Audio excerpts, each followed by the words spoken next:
পাকিস্তানের খাইবার পাখতুনখোয়া প্রদেশের উত্তর ওয়াজিরিস্তানে সন্ত্রাসীদের বিরুদ্ধে বড় ধরনের অভিযান চালিয়ে উল্লেখযোগ্য সাফল্যের দাবি করেছে দেশটির নিরাপত্তা বাহিনী। পাকিস্তানের গণমাধ্যম দৈনিক ডনের প্রতিবেদন অনুযায়ী গোয়েন্দা তথ্যের ভিত্তিতে মিরন শাহ ও আশপাশের এলাকায় টানা ৭২ ঘণ্টা ধরে অভিযান পরিচালনা করা হয়। পাকিস্তান সেনাবাহিনীর গণমাধ্যম শাখা আইএসপিআর জানিয়েছে, তীব্র বন্দুক যুদ্ধের মধ্য দিয়ে পরিচালিত এই অভিযানে ৪ জন শীর্ষ কমান্ডার সহ মোট ২১ জন সন্ত্রাসী নিহত হয়েছে। সেনাবাহিনী নিহতদের ফিতনা আল খাওয়ারিজ নামে উল্লেখ করেছে।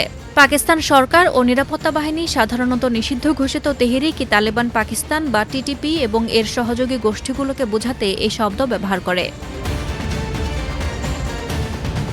আইএসপিআরের তথ্য অনুযায়ী নিহত ৪ শীর্ষ কমান্ডারের মধ্যে রয়েছে খালিদ রেজা ওরফে সালার, মুফতুন মুসা এবং ইমরান ওরফে আয়ান।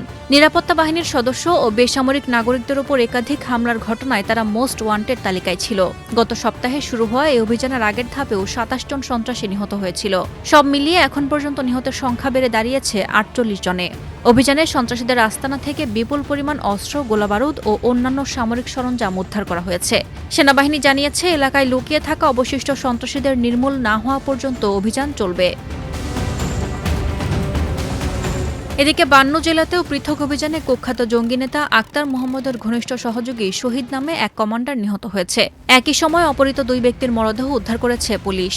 এছাড়া মিরিয়ান রোডের টেরিরাম ব্রিজ এবং একটি মসজিদে বিস্ফোরণের ঘটনা ঘটলেও কোনো হতাহতের খবর পাওয়া যায়নি। এসব ঘটনার তদন্ত শুরু করেছে স্থানীয় প্রশাসন।